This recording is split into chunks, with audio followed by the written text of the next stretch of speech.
Welcome to TORAH Talk. I'm your host, William Hall, broadcasting live out of Kingsland, Texas, USA, with episode number 103 of Rabbi Tovia Singer's Let's Get Biblical Q&A, coming to you from Jakarta, Indonesia. The man, Rabbi Tovia Singer. Rabbi, welcome back, sir. It's great to be back. You know what everyone see, the moment you throw in Jakarta, Indonesia, They're wondering why you're awake right now. Everyone's going, forget, what the heck is he doing in Indonesia? And then for the next 45 minutes, no one's paying attention to the show because they're going, what the heck is he doing in Indonesia? And what is it like to be in Indonesia? What is he doing there? Does he need a suntan? Of all countries in the world, how did he wind up in Indonesia? And they're going on and on and on about Indonesia, and then they forget about the whole show, and then the show is over. This is the truth, because we have such an illustrious listener, viewers, and so on. So everyone's going, why the heck is he in Indonesia? Yes, right. Anyways, indeed. And you know, I've seen pictures over the past 3 years. It looks like feast or famine there. It looks like you get to really like poor and down area, and then on the other side, it's just you've got this really nice part of Jakarta. Is that kind of how it is there? What are you talking about? You know, there was times. Oh, we mean in Jakarta? Yeah. Jakarta. What is Jakarta like? The capital? Right. Yes. It's an interesting question. It's a city of roughly 12 million people. Okay. 12 million people. That's so there are more people in my apartment building than there are in your city. It is.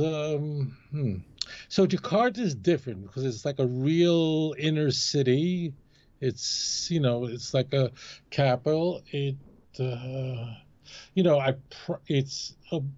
Bali is prettier, and there's 17,000 islands in this country, and some of these places just stand there and go, wow. Okay, it's a mind-blowing country. It's the fourth largest country in the world. But Jakarta is like the capital. So it is like Mexico City, but without the crime. This country doesn't have a lot of crime. And I say that because I'm an Indonesian. No, I'm kidding. I'm great country. No, seriously. No, it's like you could walk down the streets of Jakarta at 4 o'clock in the morning without a problem, as long as you have a military. No, you don't need that. That's the point. So, but it's a city, There's fancy areas and all. There's a huge population, very high density, but it's very different than other areas of this country. Islands, Bunaken, and so on, whatever. All places that none of us can pronounce, and that's what's important. Right. Okay, so all right. we covered that. You're going to be headed to the U.S. again. What's that trip for? You're going on tour? Are you taking a tour of New York? Is that? I have a speaking engagement. Okay, gotcha. And so you'll be leaving New York, driving I'm from. I'm expecting a grandchild. Oh yes, Hashem. Wow. Yes, I'm looking forward to that with Wonderful. Hashem's help. And so it's a brief trip. The travel time is just crazy. It's insane. But I get to see my family. That's the hard part. I mean, in one sense, being here in Indonesia and being the only rabbi in the fourth largest country in the world is an opportunity that I could never replicate this anywhere else in the world. Mm-hmm. But although I'm fortunate to be able to see my family, but nowhere near as much as I would like to, and that is the great weight on me, because being here and being able to bring Torah to this country, that Torah has not been here for a while. When I say a while, I'm talking about since going back a half a century. Right. That's amazing. So, unbelievable. Yeah. Wow. Okay. Well, let's move on to our first question. It's a pretty simple one, but it may require some extensive explanation. So people, if you call the number is on your screen, 855-952-4253. It's 855-95-BIBLE. Just easy to remember. Phone line if you're out traveling and you remember that we're actually on and live and you want to call in.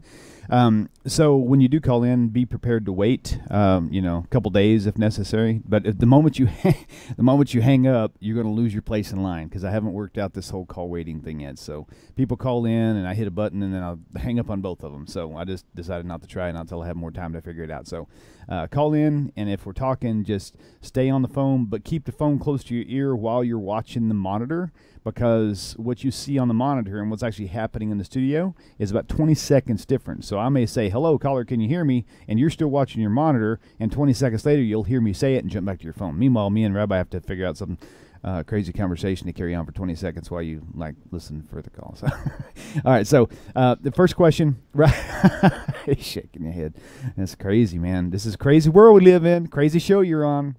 Of course, everybody knows I'm the sane one here, so that's why you're the crazy guy answering all the questions, right?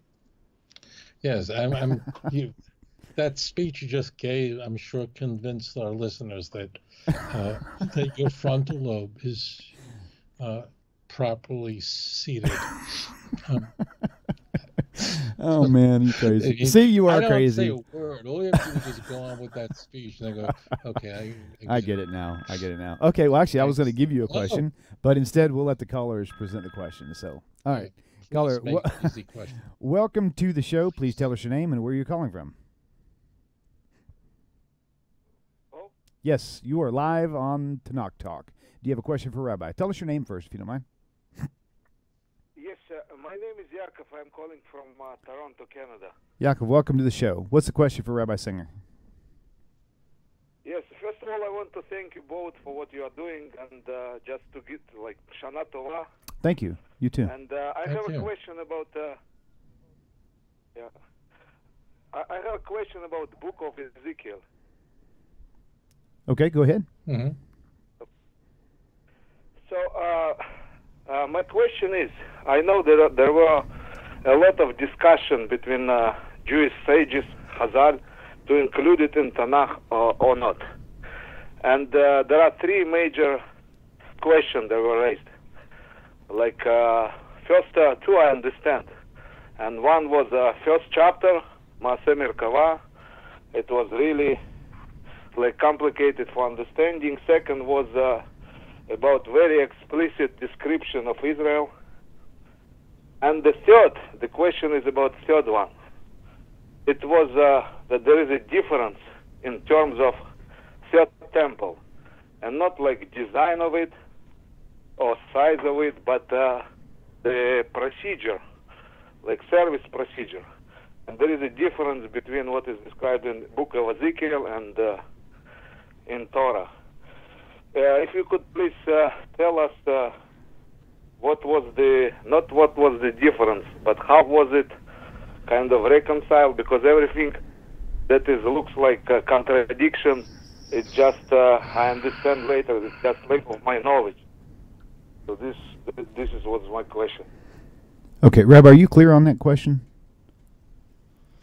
I think so. I think the caller wants to understand, why did the sages question whether Ezekiel should be included in Tanakh? And three reasons are given by our sages that are recorded as to, he's quite correct, as to what the concern was, and I'll address that. Okay. I'll be glad to address that. That's fine. Okay. Thank you so much for your call. Let's go and disconnect now, and you can listen in for your answer. Okay? Shalom, shalom. Yes, thank you so much. You're very welcome. Welcome, shalom. All right, Rabbi, take it away. Okay. I waited literally my entire life for that question. So I'm very grateful to you, whoever you are. Shana Tova. Have a happy and healthy New Year. Let's first. This needs some explanation. The Sefer Yechezkel, the book of Ezekiel, is of course part of Tanakh. It's one of the 24 books of Tanakh. People going 25, I thought it's 39. Well, as it turns out, 1st and 2nd Samuel are really one book. However you count it, Ezekiel, Yechezkel Hanavi, the 48 chapters of this work is included in Tanakh. However, the Anshe Knes HaGedolah, which means the men of the Great Assembly, had concerns if Ezekiel should Ezekiel be included in the Jewish scriptures. Now, this is so important because this is so widely misunderstood. They are not no one is questioning whether Ezekiel was a prophet of God. That was never an issue. There was never a question whether Ezekiel, the book Sefer Yechezkel, would edify and elevate the nation. That was not the issue. The question, however, was would it be misunderstood? And I'll explain that. And then the caller asked about why are there some variants, very minor, but still variants, between the sacrificial procedure outlined in the Torah and what we find in Yechezkel's detailed description. This is a copious blueprint, unused blueprints for the third temple, the Messianic temple. So I want to address all of these issues. Okay, let's go to issue number one. We have in Yechezkel, it opens with what's called the Maaseh Merkava, which is a description of the divine chariot. This is Ezekiel.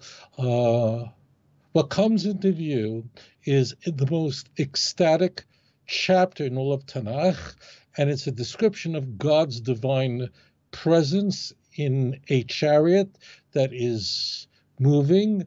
It's vital to understand you can't approach, you can't touch the book of Ezekiel unless you know when he lived and the purpose of this Sefer.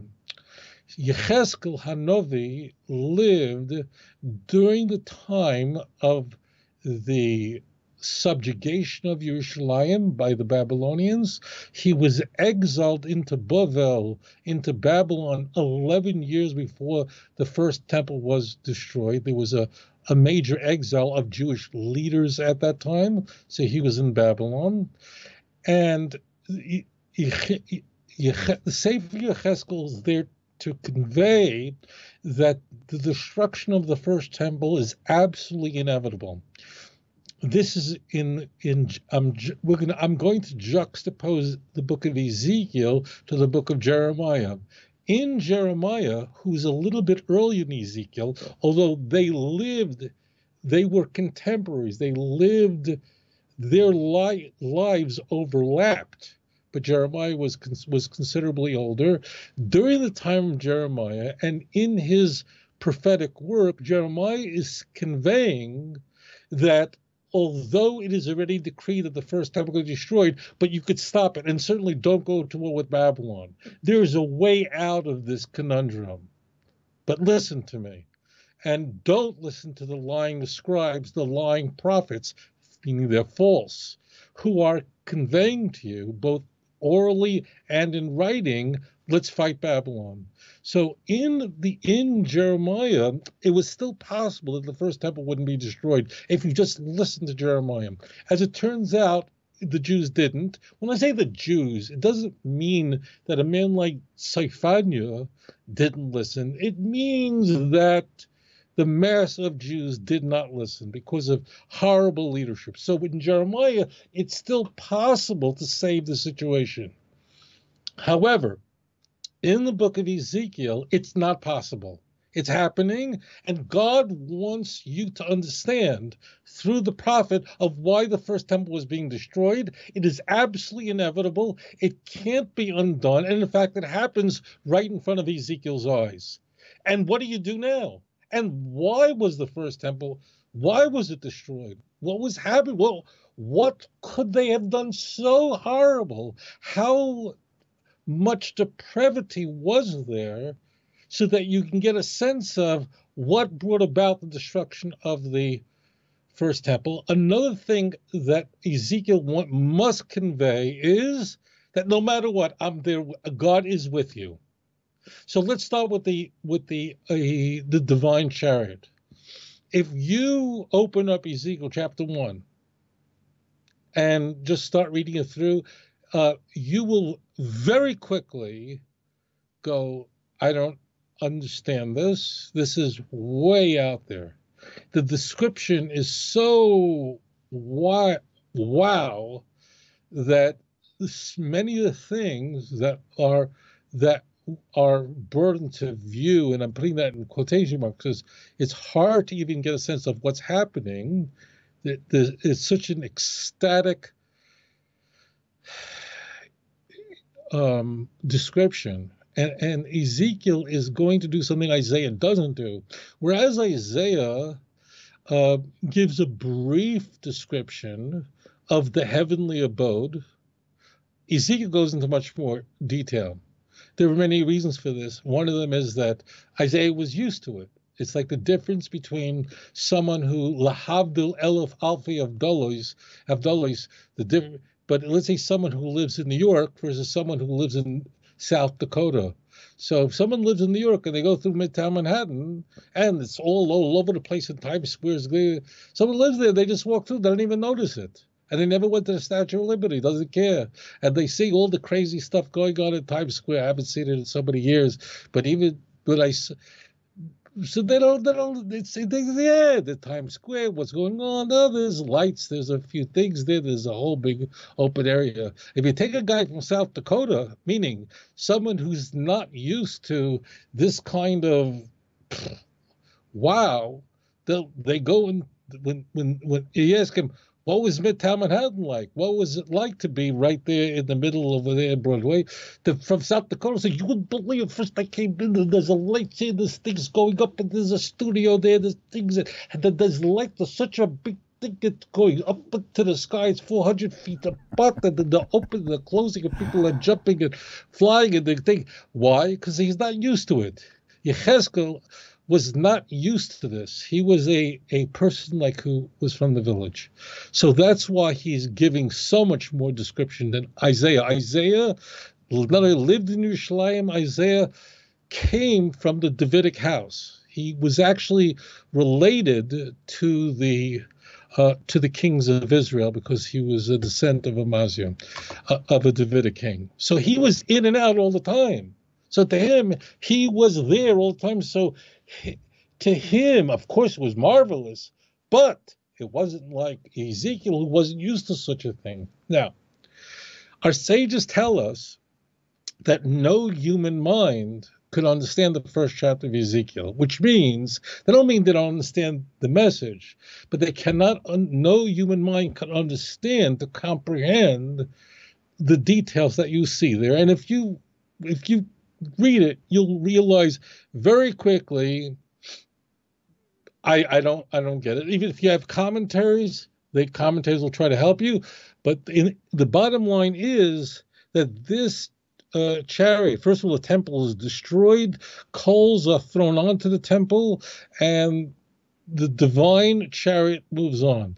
And the details you see there are just, you can't understand it. And you can't understand it.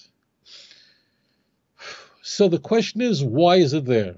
If the human mind can't comprehend this chapter, why put it there?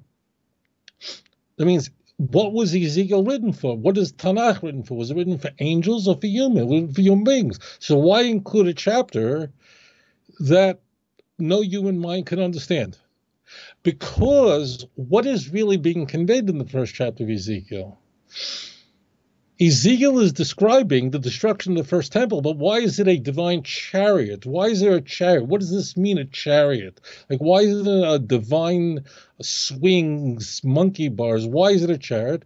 That when the Jews are exiled into, in this case, Bavel, into Babylon, God's divine presence moves with the children of Israel, never departs, even into exile. And that's why it's a moving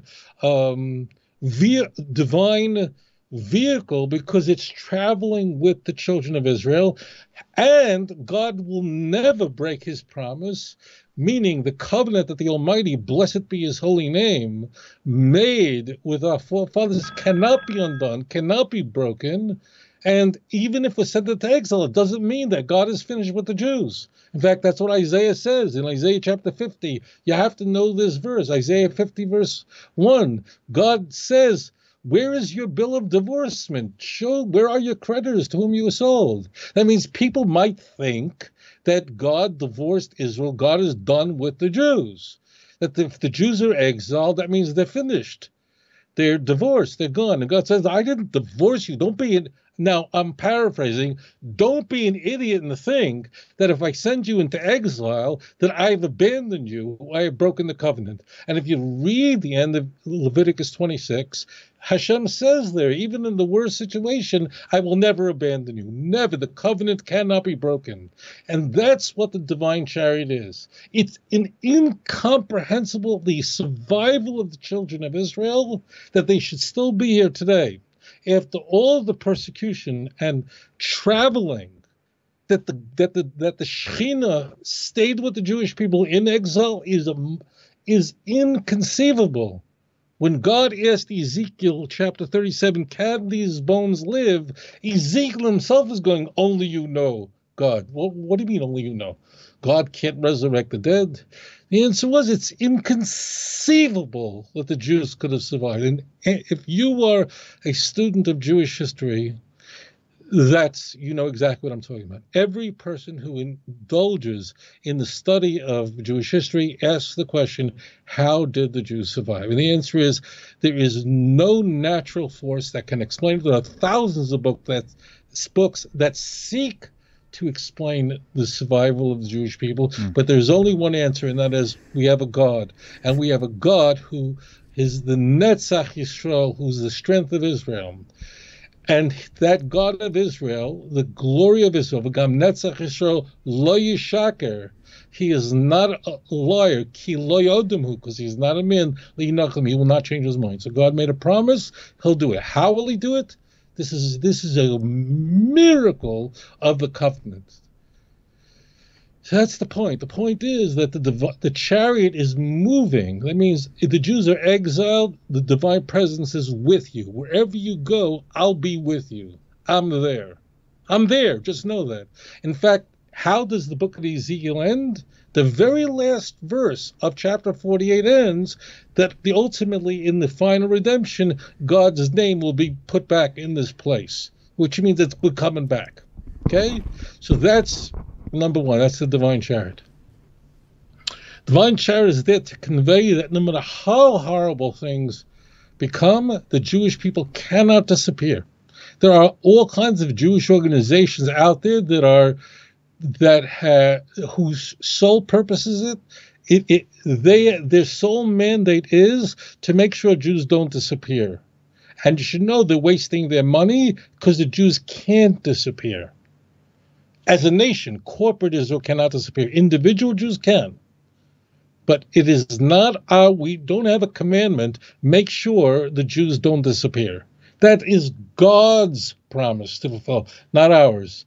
The Almighty says, just don't give up your seat on the bus. But corporate Israel must survive. So says the Lord who created the sun to illuminate the day, the stars and the moon, the night. If these laws should pass before me, so will I cast off the seed of Jacob from being a nation before me. Read Jeremiah 31. So look up at the sky. If you see a sun, moon, stars, the seed of Jacob is here. Jews can't be destroyed. How? It's the divine chariot. Your mind can't comprehend. It's incomprehensible. So that's number one. Question number two is very important. I'm taking a little bit more time, I think, than the questioner expected, but because I hear this so much. Why the other issue the sages had, and they had the same issue with the book Song of Songs, was that people would not understand it. People would look at the book of Song of Songs, they think it's like one big exotic romance filled with all kinds of erotic imagery. And in fact, that's what people do with it. And that's a huge, huge mistake. The book of Song of Songs is describing the relationship between God and the Jewish people and the other nations of the world. So they were concerned that it would not be understood properly. Conversely, because it's really the opposite, Yechezkel Hanovi, Ezekiel the prophet, himself didn't get, because he's in Babylon. Why is it? How bad could the Jews have been? How disgusting could they have been that the temple would be destroyed? And it's very important for the Jewish people to understand the answer to that question. So Yechezkel Hanovi, HaKodesh v'HaTor, the great man of God, he uses some of the most unimaginable, disgusting metaphors. When I say disgusting metaphors, the metaphor is important, but without it, we would never understand how horrible the nation of Israel, how bad they fell, how horrible the situation. Now, again, be careful, because one of the things you can get in trouble with in Tanakh is when Tanakh says the Jews sinned, and it turned out there's this one man, Achan, who sinned, going back to the book of Joshua. There's always a remnant of faithful Jews. There's never a time when there isn't. In fact, that was Elijah's mistake when he complained to God that all the Jews are worshiping Baals. God said, oh, no, there's 7,000 who are faithful to me who have not kissed his hand. 1 Kings chapter 18 and 19. We have that. So, but Yechezkel uses the most,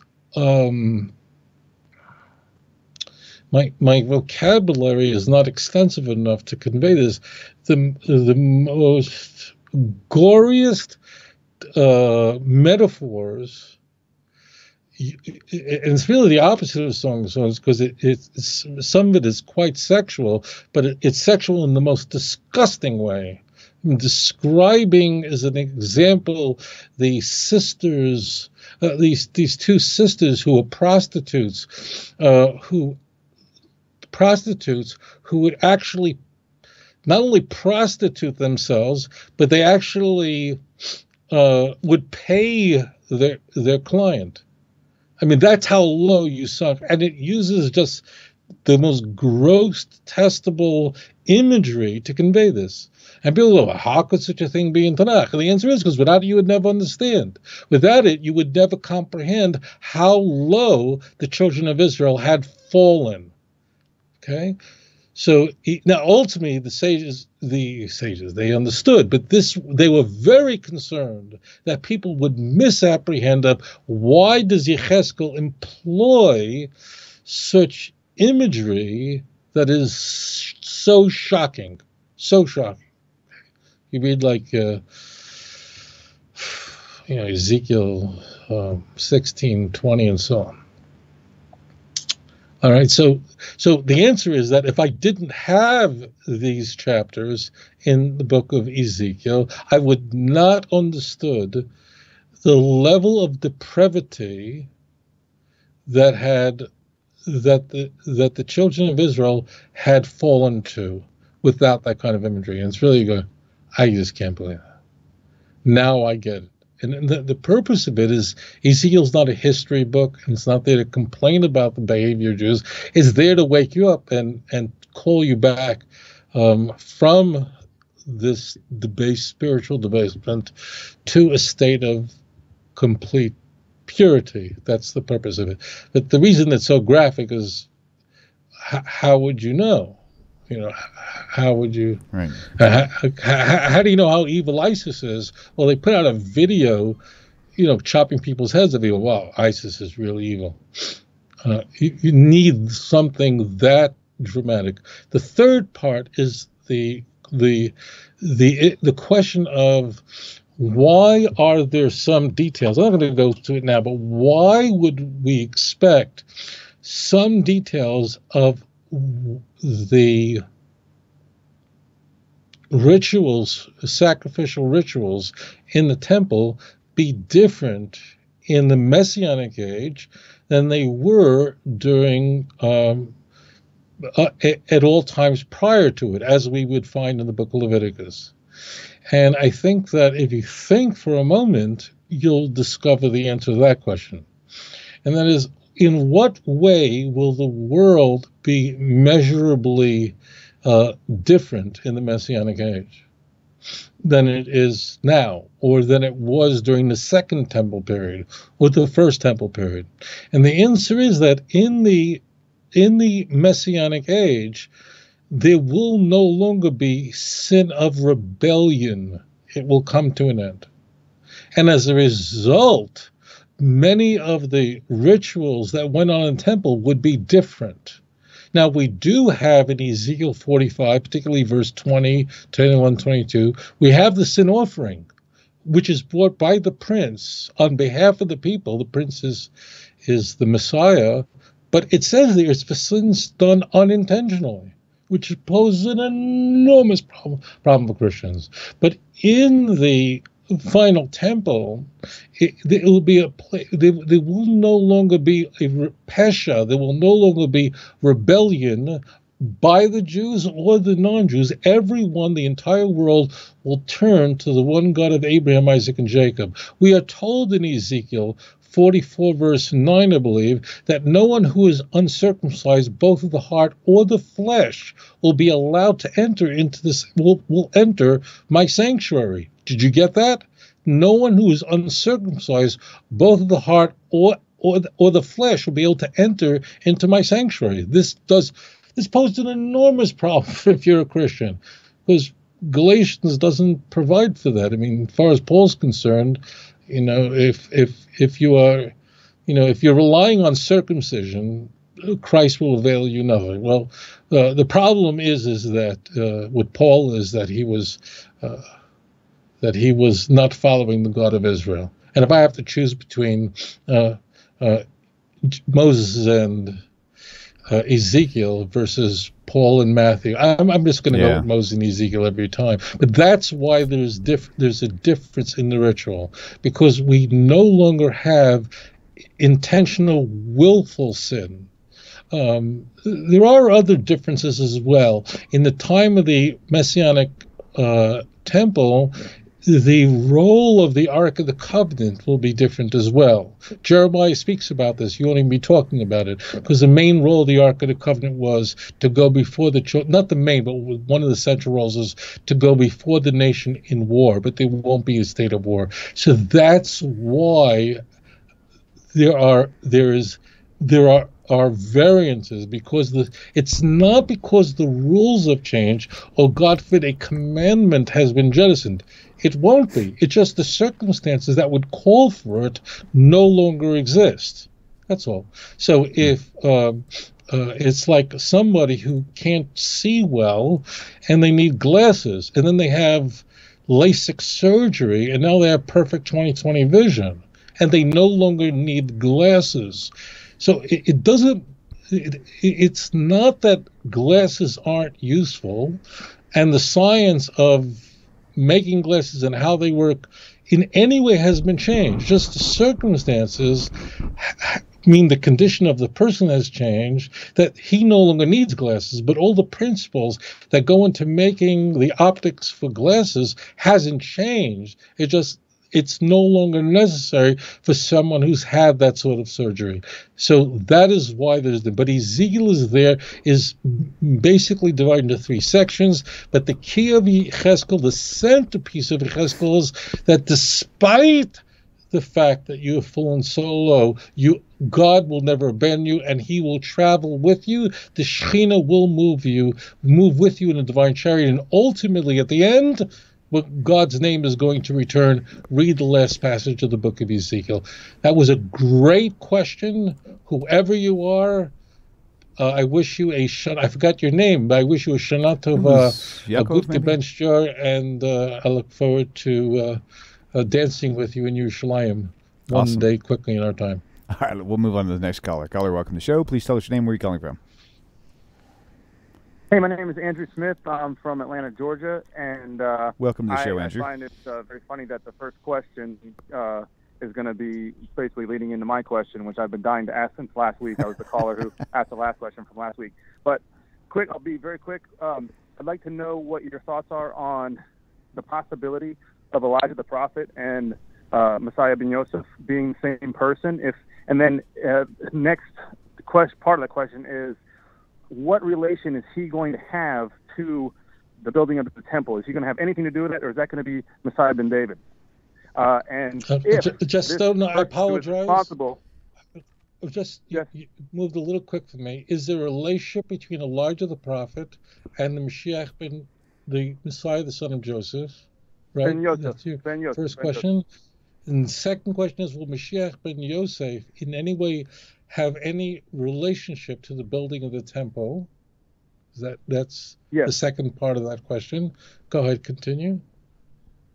And if that person, whoever that is, whether it's Ben David or Ben Yosef, if that person came to you today and said, Rabbi, I'd like you to consult me on the plans for the third temple, what would you tell them? Thank you very much, and God bless you guys. No. Don't thank me yet. I did not. That last part I didn't get. What was that third question? If they had come, I think he already disconnected. But if the Mashiach came and wanted to consult you, or I'm saying another rabbi to say, to get your input on how the third temple should be built, what would you tell them? Would you walk away from that, or would you give them advice? I'm not sure what the motive. I wish I knew the motive of that question. That's okay. We'll focus on the first two. If he calls back, or we'll try to follow YouTube comments. If you can clarify what your third statement was, that'd be great. So I'm gonna move through this one really quickly. Okay. And everyone's going, thank God, finally, what took him so long? But this time I will, because we covered the Messiah, son of Joseph, last week. Okay. The role of Mashiach ben Yosef, he's not the Messiah, okay? He's not the Messiah in any conventional sense. But in Tanakh, the word Mashiach is used 39 times, and it's not referring to who we call the Messiah. We are using a different linguistic convention that Tanakh is, okay? So let's just make that clear. When Tanakh or the sages of blessed memory used the word Mashiach, they weren't, when Tanakh uses it, it's never referring to the Messiah. When the sages use the term, it often isn't referring to the Messiah. That means when we say the Messiah, I mean the conventional Messiah, the son of David. It means the Messiah with a capital M. And that's where everyone gets into so much trouble. There are non-Jews who are called the Messiah. You heard that correct. Right. Like read Cyrus. Isaiah 45, verse 1. Okay. Now I talk so much, I forgot what the heck I was saying. Oh, yes, okay. So the first is there a relationship between the Messiah, son of Joseph, and Elijah the prophet? Well, the answer is that Elijah the prophet, his role in the end of days is described in the very end of the Jewish Bible, in the Sefer Malachi. It means at the end of the prophetic work, which is the book of Malachi. And the essential role of Elijah the prophet is to usher in. Now, that's what most people would say, is to usher in the Messiah. I might say that if I was just speaking, if that wasn't the theme. But what does that mean, usher in? Like you need an MC? All right, ladies and gentlemen, we finally come to that point. I knew you've been waiting 5,778 years, and he's here. Please welcome the Messiah. No, okay, that's not what it means, okay? That's not what it means. Elijah the prophet has a number of roles to play. He will, of course, bring about the justice in the world, but very important, he will call out for repentance, that people should turn back to God. And in fact, the fathers will turn back to the children to their parents. There will be family unity and not a broken nation. And so the role of Elijah is to bring people to repentance. And that is exactly what the Messiah, the son of Joseph, is supposed to do. Messiah, son of Joseph, is an eschatological figure who in the course of the final war, the war of Gog, Me'eretz Magog, is described in Ezekiel 38. he will get killed. That means although the children of Bnei Yisrael, the children of Israel, will succeed in the Messianic age, not just succeed, God will make the weakest of them, like David, even like the angels of the Lord of hosts, Zechariah 12 verse 9. But there still will be a death. There is a difference there are two opinions about if the Messiah, the son of Joseph, is one person or a group of people. But that's not relevant.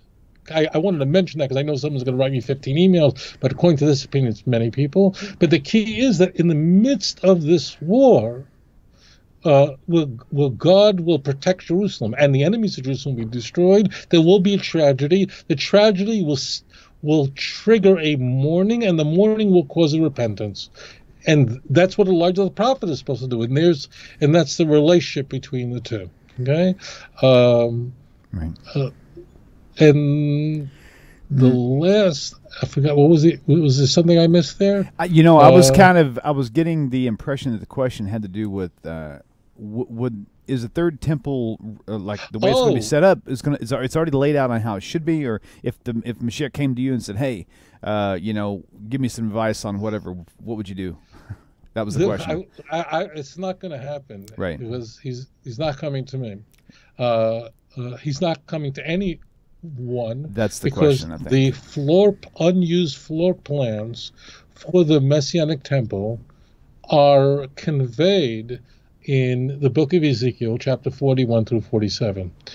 We have it there. I mean, the whole design from the size to the windows, to the size of the windows, to the doors, everything is there described. The procedures of the prince, and how he's going to behave, what door he'll enter, what door he'll leave. It's there. So that is not going to be a question that Messiah is going to have, or anyone's going to have. But what is also important is that it is God that's going to do it.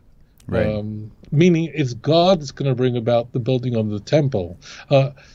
Just as Moses is instructed in Exodus by the Almighty to take your rod and place it over the sea and it would part. If you ask Moses, how are you going to pull that off? Moses will go, I have no idea. Mm-hmm. God is doing it, and I'm just doing that. So it is an act of God. The Messiah himself will not be able to do any of these things. It's all going to be an act of God, but he will be a central figure, because he's going to be a man who is devoted to God and will inspire the nation to return to God and to keep the mitzvot. Read Ezekiel 37, verse 24 and 25. Very important. Where there the Messiah is described, and what kind of individual, what kind of character he'll have. Read Isaiah chapter 11, verse 1, 2, and 3. He's a person of justice, a person who will rebuke nations. Read Isaiah chapter 2, the first 4 passages. So that's the kind of person he is. But how will he pull all this off? Because God's going to do it, and no more will the Messiah build the temple than Moses part the sea. They both will do this, but of course it's God that is performing this, not the Mashiach. The Mashiach will fear God, and Moses was humble before the Almighty. Interesting. Okay, so hope that covers that. Yes. Okay, good deal. Let's go ahead and take this next caller. Caller, welcome to the show. Please tell us your name and where you're calling from. Hello, my name is Renee. I'm calling from South Texas. Hey, shalom, Renee. Welcome to the show. What's the question for Rabbi? Yeah, I just have a quick question. I just don't understand a little bit. I've heard that a Jew is only a Jew if his mother is a Jew, not if the father is a Jew. Is that correct? Yes. Okay, maybe this was before the Torah was given, and maybe it doesn't apply, but I'm in the understanding that Joseph, the son of Jacob, was in Egypt, and he married an Egyptian woman, and he had 2 kids, Ephraim and Manasseh. I just don't. I know they're part of the tribes, but was his wife really Egyptian, or? That's really a good point. How does it? Yeah, so how is it that Ephraim and Manasseh were Jewish if their mother was Egyptian? That's your question. Yeah, I mean, I don't. That's a great question. I don't mean to be controversial or anything. I just want to understand completely, because I do believe they're part of the tribes and everything, but I just would like to learn a little. No, that's not controversial at all. If anything, it's very thorough. We really appreciate that question. It's brilliant. That's easy. Brilliant. Okay, thank you very much. Take care. Bye-bye. Thank you very much. You bet. All right, cool. Yeah, it's a fun question. Go for it. In the sense, he answered the question himself. Okay. Joseph's wife was not Jewish. Now, I'm using the word Jewish here. Don't send me an email that they wouldn't use the word Jew. Okay? I'm using our conventional language today. Okay? I'm just going to use the word Jewish, because technically you would say an Israelite. Okay? Right. But we're just going to. I don't want to use any words that might sound arcane. So I just want to use conventional language. So I appreciate if you don't, blow up my inbox. Oh, well, we were all Jews and they were just Judah and he was okay. So I'm going to use the word Jew here, or Jewish, in a very pedestrian sense. Okay, I'm not. If you ask Moses. If you asked a Kalev as he crossed into the land of Israel, are you Jewish? Well, that was actually not a good example. If you ask, are you Jewish? They say, oh, I'm not Jewish. I'm from this tribe or that tribe, depending on what you were. Okay, so I'm using the word Jewish in a very conventional sense. Okay. Right. Not in a hyper-literal sense. Okay, now let's go back. Like saying that Moses was Jewish, but he wasn't actually from Judah. This is sort of the same. It's a generic term, right? Right. It's not really so generic, because, in fact, we find in Tanakh that people who are not from the tribe of Judah are called Jews.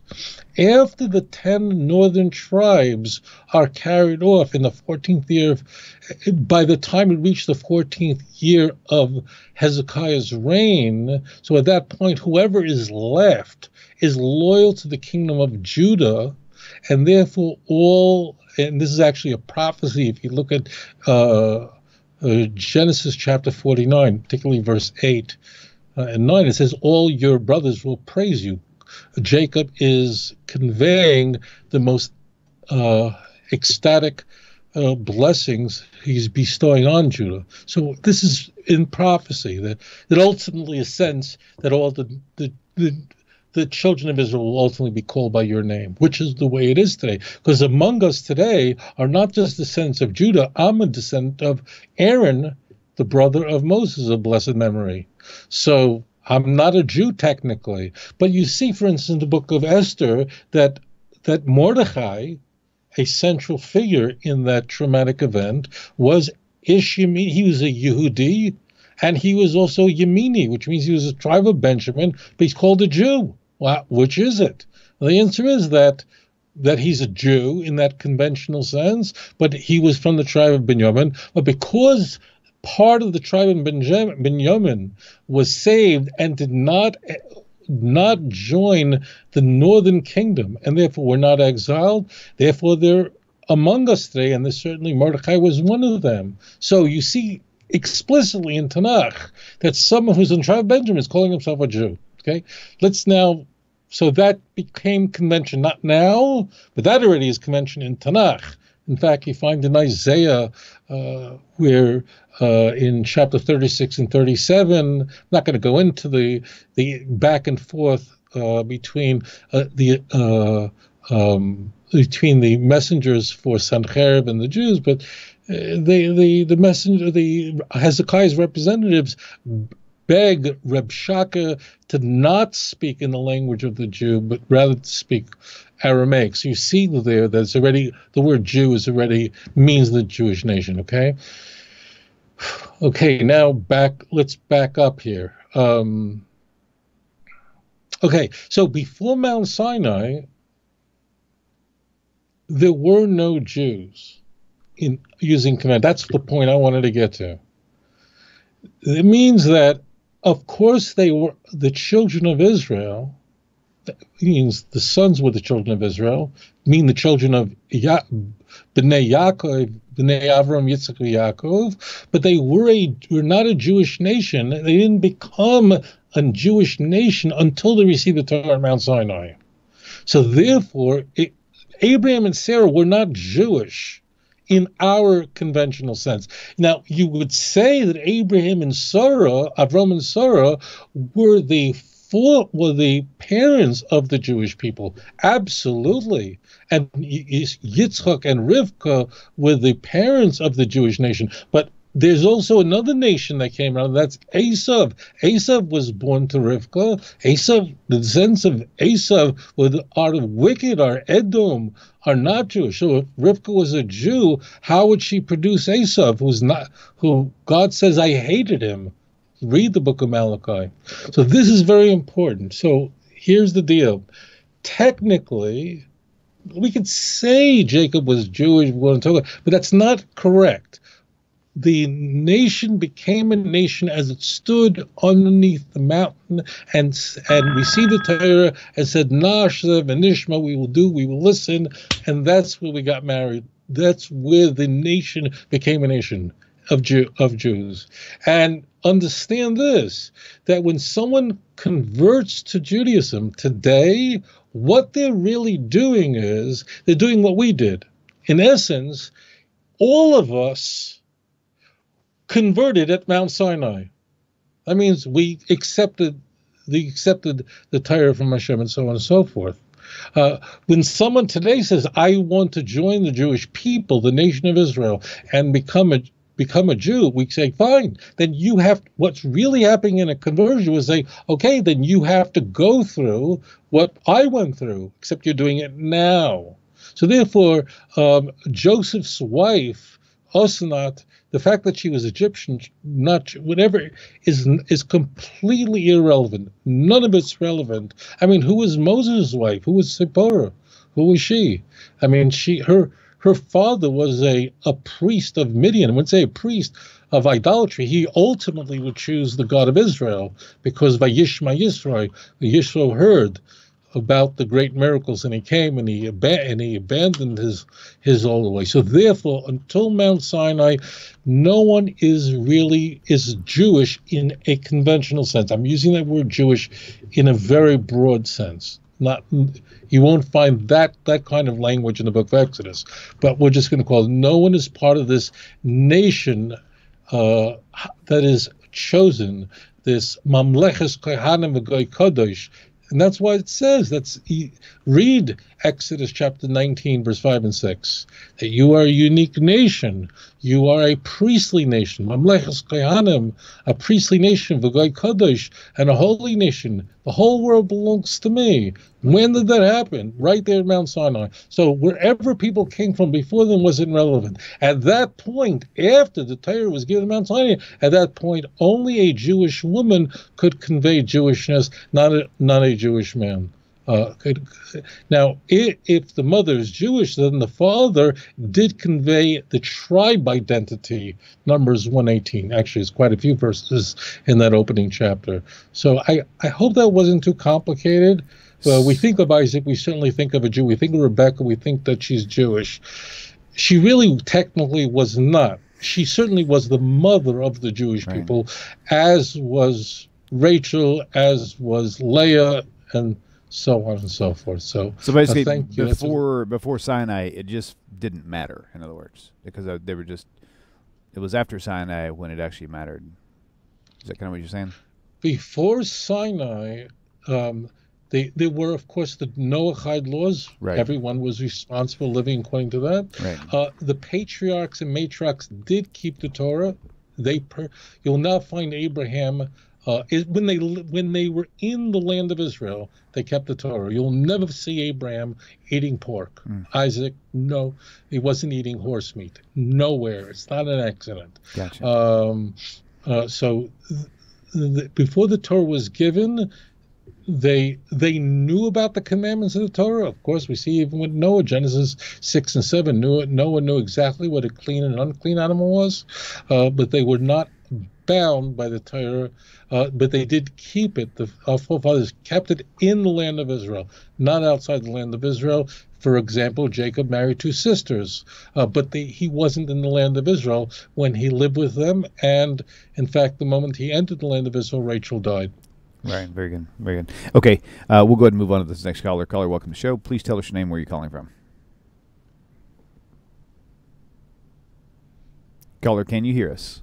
We are still connected. Hi. Are you talking to me? I sure am. How are you doing today? What's your name? Oh, hi. I'm Nancy Grooms, and shalom to you and the rabbi. Welcome, Nancy. Welcome to the show. What's the question for Rabbi? Hi. I just have one question. We are in a Torah study with a mixed group of people, some B'nai Noach and a Jewish man who is coming kind of back to Torah or to Torah for the first time. And the group wants to just read straight out of the Torah.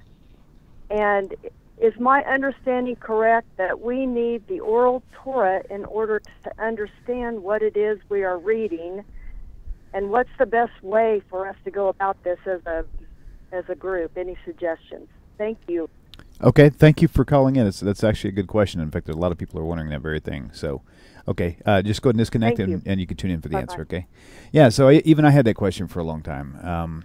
I mean, number one, is it wrong for me to read from a Sefer Torah? Like, actually, we have a Sefer Torah we bought about 7 years ago, or should we just leave that aside, just use the book? And then also, can we even, do Torah studies? Because I've heard some people say you can't, a non-Jew can't study Torah, but then I heard it wasn't Torah that you can't study, it was actually Talmud that you couldn't study. So a lot of questions on how a non-Jew can carry out their Shabbats whenever they keep them.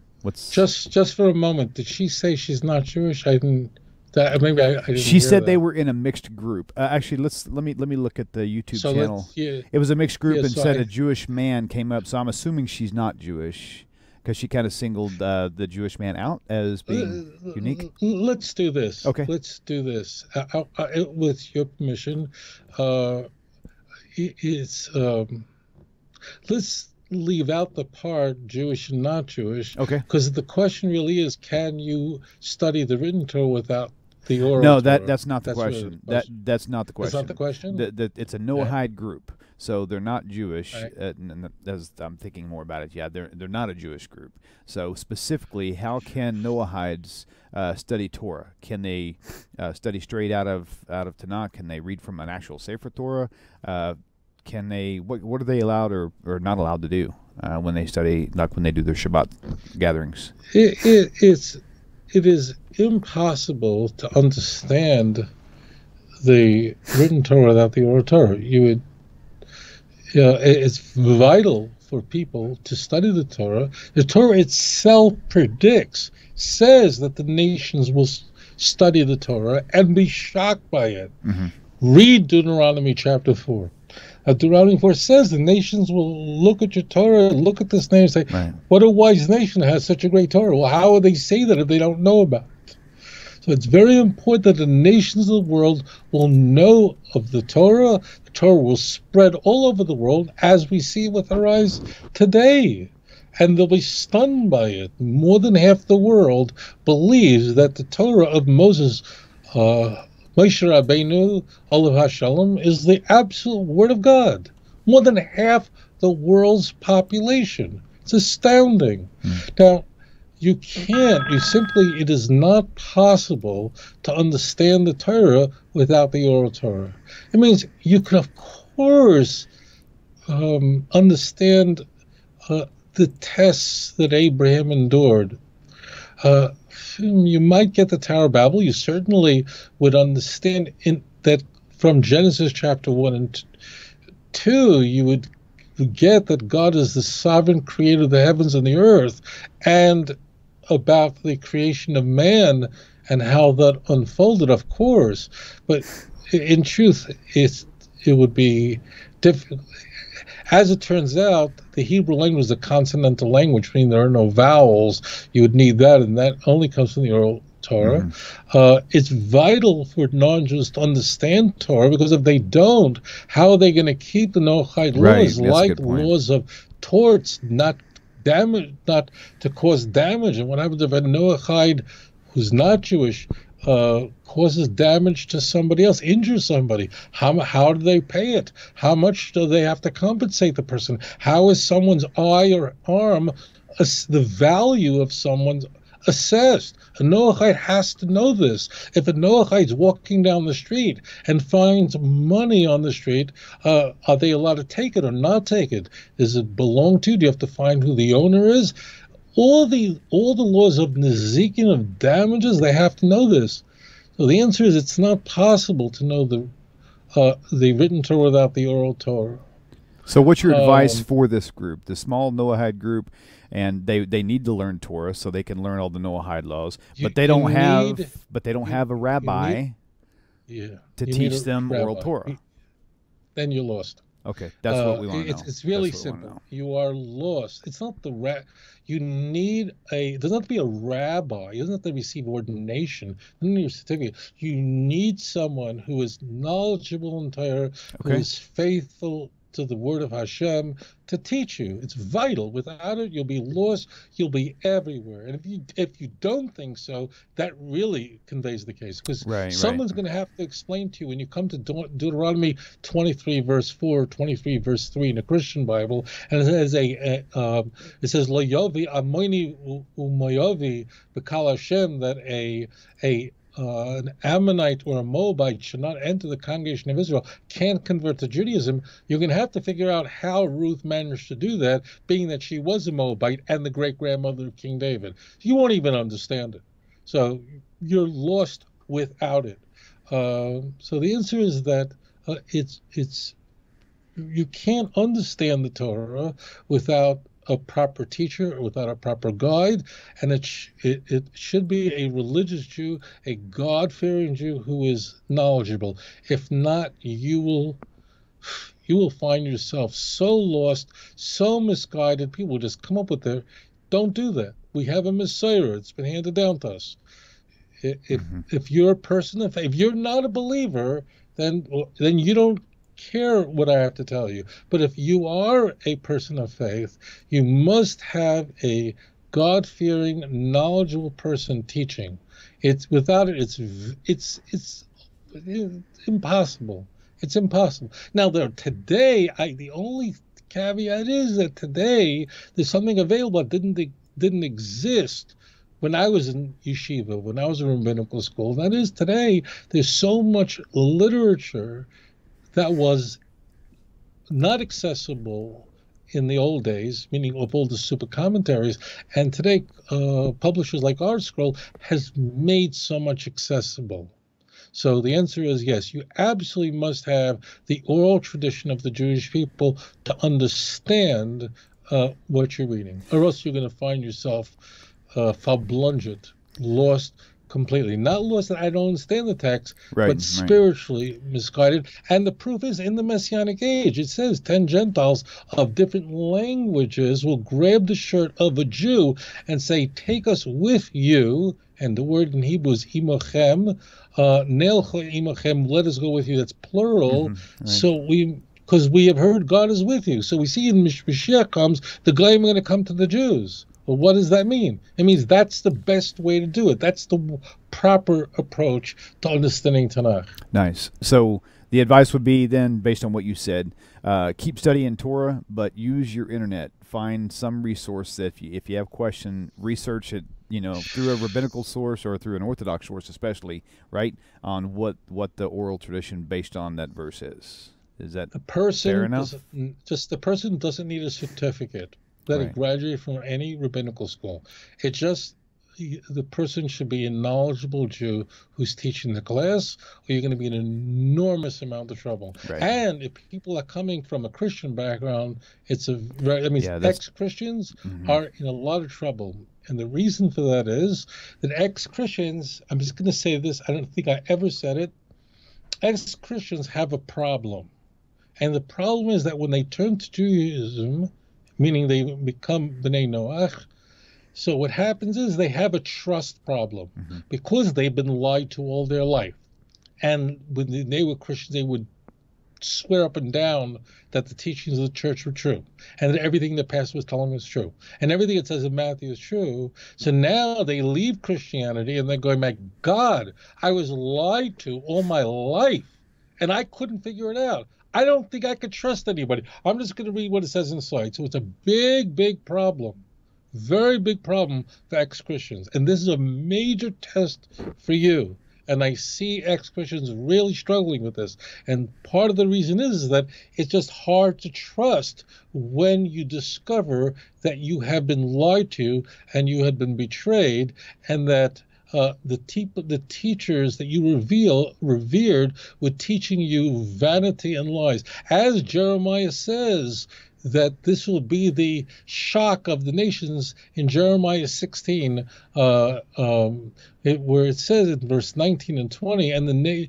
Gentiles will come to you and say, surely we have inherited lies and vanity where there is no truth. How could the man make unto himself gods when they are not? The nations will be going, Mihem and Lishmu Asenu, what to believe such a thing.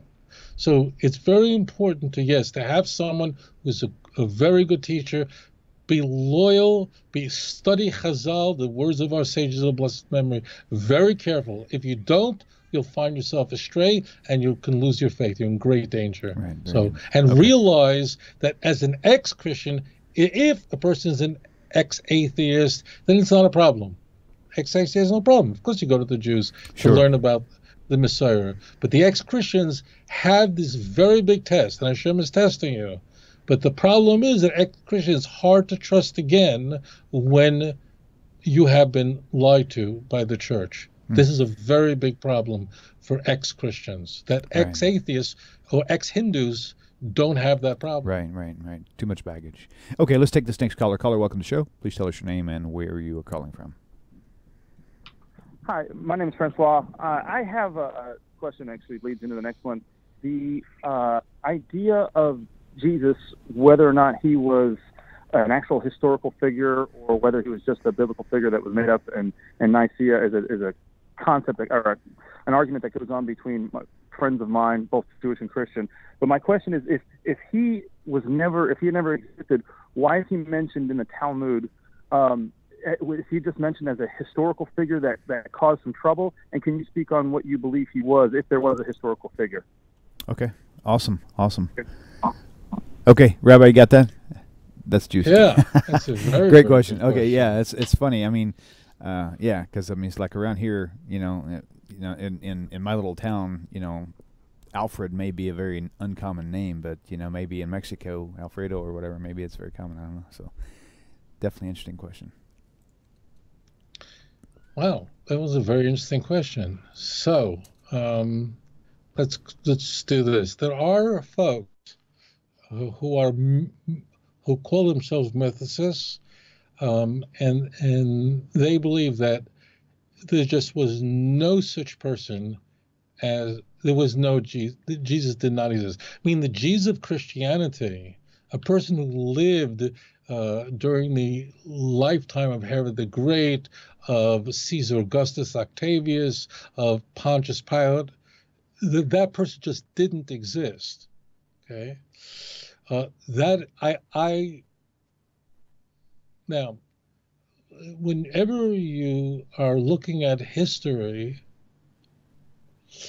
and you're dealing with a dearth of information and you want to know, did something happen, did someone exist, it's never 0 or 10. You can't be absolutely certain of it unless it's in a book you consider to be holy. So I can't say 10 Jesus existed or he didn't exist, but it is my belief that there was almost certainly a person who lived in the first third of the first century around whom all this mythology was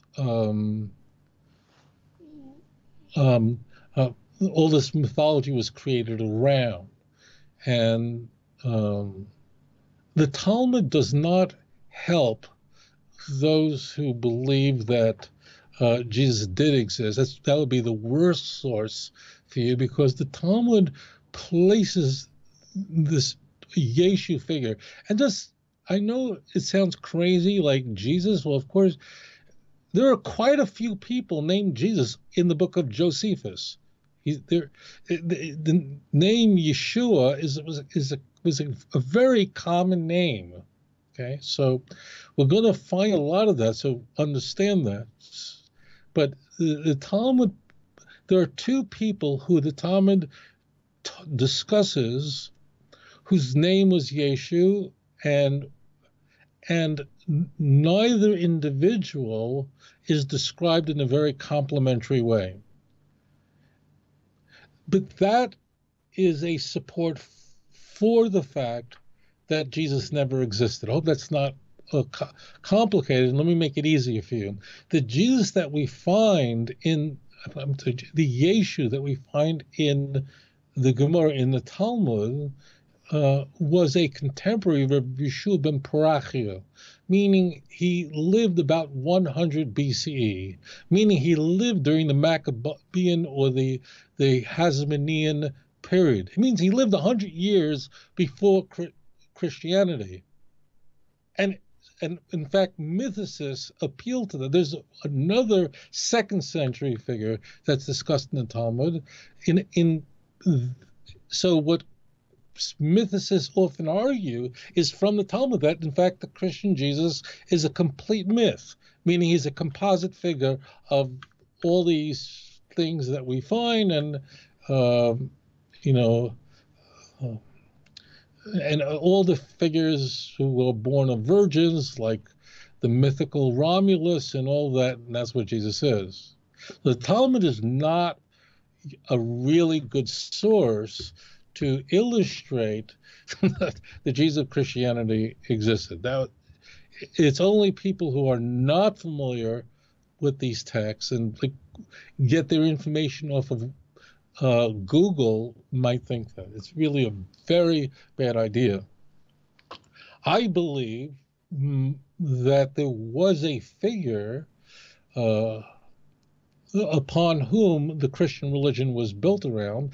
I don't think he's the most important figure in Christianity. He's certainly the most important figure of Christianity, but the most influential individual that would produce the religion we see today is not Jesus, but Paul. But I'm going to sidestep, but that wasn't part of the question. There are many reasons why I think there probably was a historical figure in the first third of the 1st century that was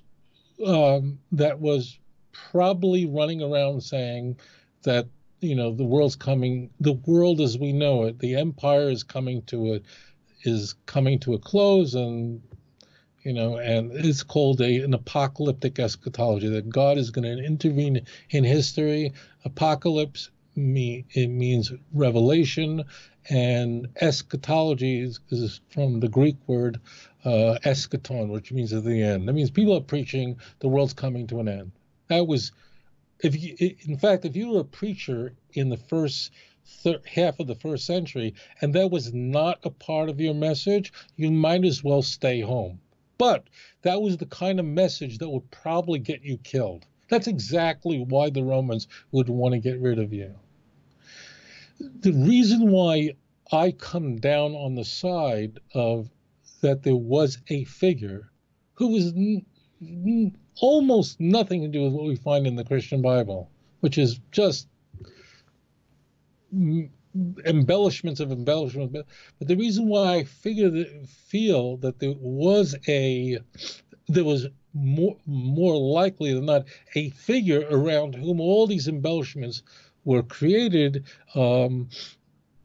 is because of a few things about that we're told about Jesus, that he would come from a city called Nazareth. I mean, he's known as Jesus of Nazareth. Now, of course, Matthew 2:23 is going to invent a fictitious verse that he shall be called a Nazarene. But I'm not interested in that. What I am interested in is who the heck would come up with Nazareth. So that's a feature that would, if you were creating a myth, you wouldn't include Nazareth. And I know there are mythicists who will get angry at me, but archaeologists have discovered a very tiny area, really small area, really a one-horse town in the Upper Galilee, which they've identified as Nazareth. It's Nazareth, never mentioned in the Talmud, never mentioned Tanakh. It's just nothing. It's not in Josephus. It's so unimportant. Who would invent that? The other part is that the fiction in the Christian Bible points us in the direction that this person did exist, because the Christian Bible is working too hard in manufacturing, shaping plot devices that would be unnecessary if Jesus was fiction. That means there was no figure like that. If, for example, the effort that we find there in the entire Christian Bible, the only books that claim that Jesus was born in Bethlehem is Matthew and Luke.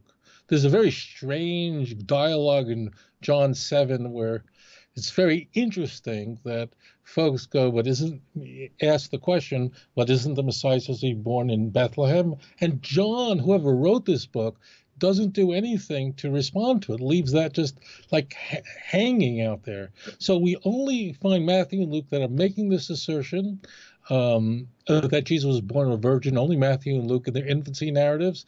And that's all they have in common. The infancy narratives completely contradict each other. When I say contradict, I don't mean this in a picayune manner. I don't mean like the contradictions we find in the Passion narratives, which are very elaborate, and I discuss extensively in Volume 1 of Let's Get Biblical. This is just two different stories, and they're not compatible with each other.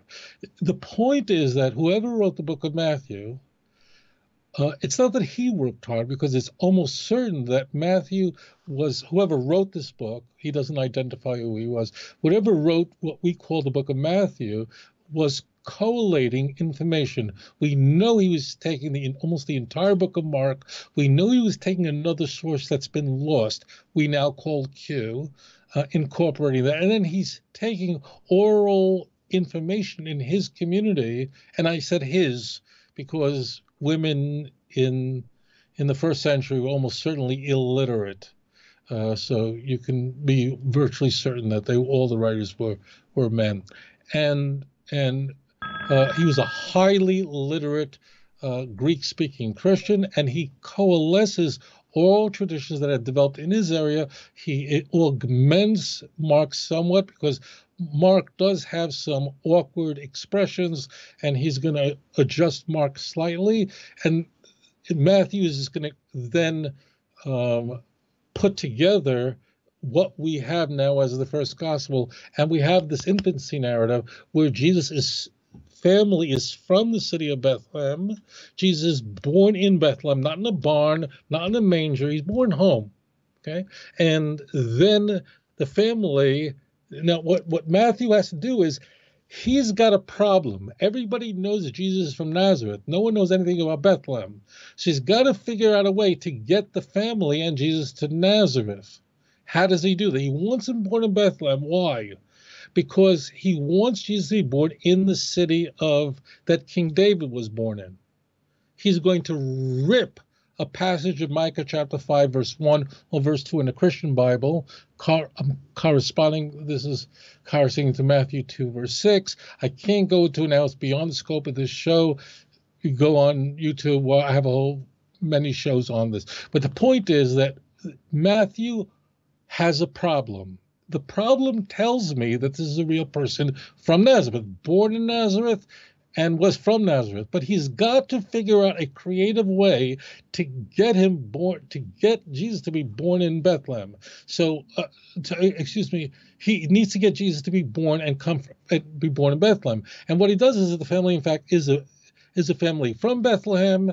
And then what happens is ultimately Herod the Great becomes aware that the king of the Jews, the Messiah is born in Bethlehem, and the family has to run for their lives to Egypt, which is beyond the jurisdiction of Herod the Great, and they remain there until the death of Herod. But then, when it's time to return home, they want to go back to Bethlehem. Why go anywhere else?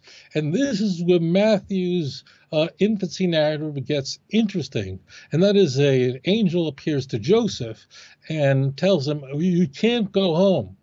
Why? Because, I'm paraphrasing, because Herod's son, Herod Archelaus, was a psychopath, and he was.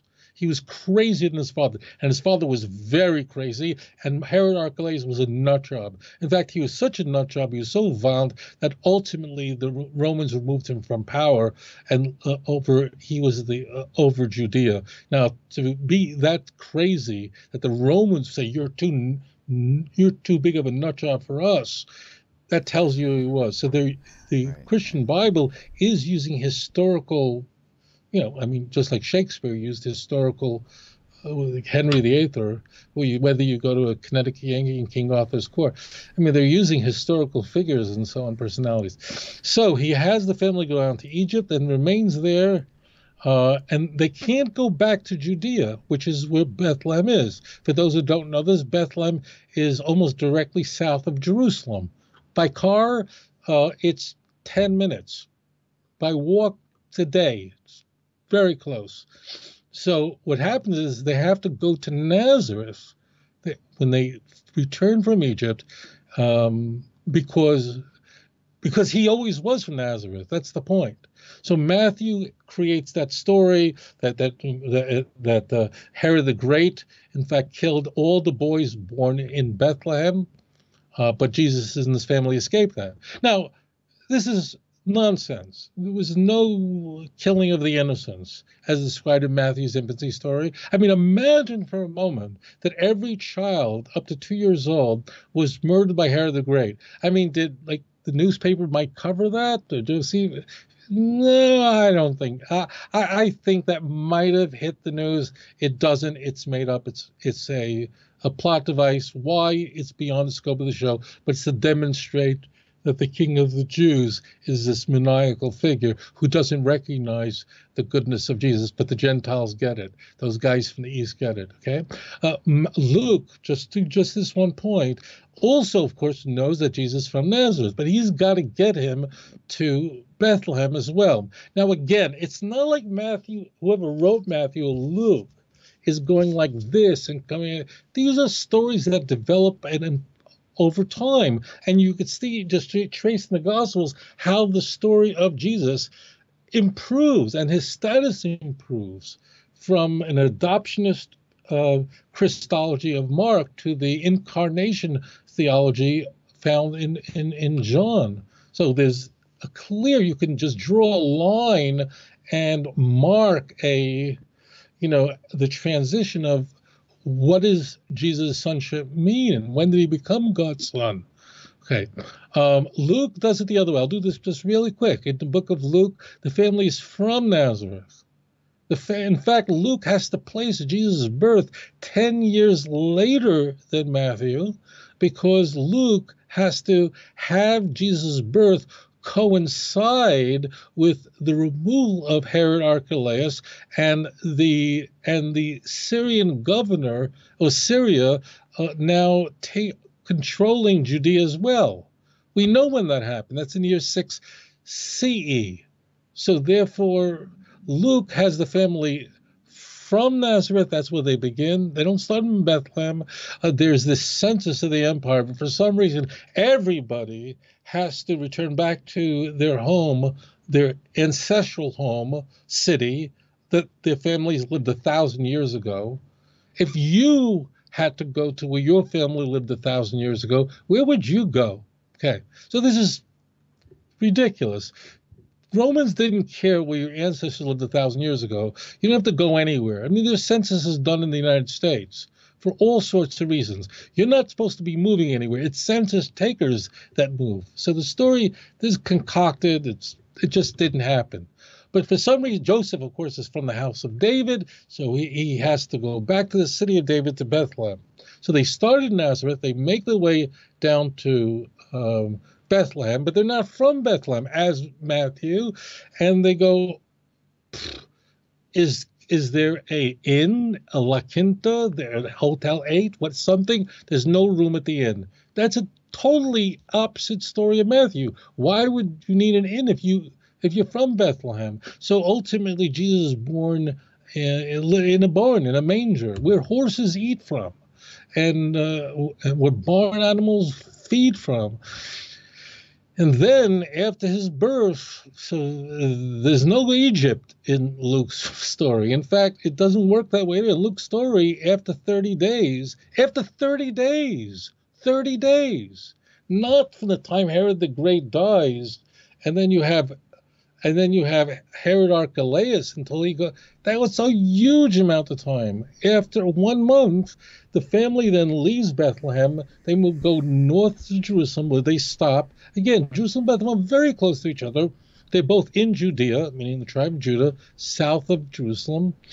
And Mary then brings the requisite sacrifice for having a child, and then the family returns to Nazareth, where they were originally from, and that's where he's raised. And in fact, in Luke, we have the only story of Jesus's youth, where the family visits Jerusalem when he was a kid. Now, they're both working hard, or the communities is important. It's not like Matthew was sitting there and he was like this master storyteller. These are just stories that developed in their communities, and then these are people who are editing and coalescing all this mythological material, but they've got to get him born in Bethlehem. But the point is that the plot devices that each use to get Jesus, who was born in Nazareth, no question about that, and to get him to be born in Bethlehem are completely contradictory, and would only be necessary if there was a real Jesus born in Nazareth, who was known to be from Nazareth. Because why would you need the Nazareth part? The whole Nazareth part is, if Jesus did not exist, if he didn't exist, possible. I just don't see it. But if he did, if there's no person who's under all that mythology that existed, then why put Nazareth in the story? Nazareth is just nothing. What good thing can come to Nazareth? Quoting John. But anyways, that's the point. It means, why do you need it? Now, there are many, many examples like this, where you have fiction in the Christian Bible, but the fiction actually points in the direction that there was some historical figure who was lost below all the layers and layers. And if he was crucified, there is really basically one thing you'd be crucified for in the empire. It's a very expensive, tedious way to kill somebody, but you would do that because the Romans believed that you were a threat to the empire, and calling and saying that the empire is coming to an end would get you killed. And so here's the point. I could much more easily assemble a brief story about what was probably the historical Jesus like that would comport well with the first third of the first century, far better than if he didn't exist. That would create many, many problems, and there were many things in the Christian Bible that would be completely unnecessary. So that's why I believe he was a historical figure. But the Talmud doesn't help anybody, because the Talmud is not talking about the Jesus of Christianity. Right. Talmud is talking about someone who lived during the Hasmonean period, which is essentially a period of about 100 years, and that comes to an end when Pompey enters Jerusalem in 66 to put down the rebellion, and then Rome is here, and goodbye any sense of autonomy. Right. Very good. Amazon.com is where you can find Rabbi's books, 2-volume sets. You can also find a few other things there. I think I'm hearing a slight echo. I don't know why. But anyway, so what I'm looking at right now is the DVD stack in front of me. I'll show it to you right now. This is, it's pretty cool. This is exploring fascinating prophetic dimensions hidden in the Book of Chronicles DVD. There's also the debate with Paul Humber. If you haven't seen that, that's pretty cool. This is a 4-part DVD set, which is kind of neat because it's just different lectures and seeing Rabbi communicating with people Q&A style.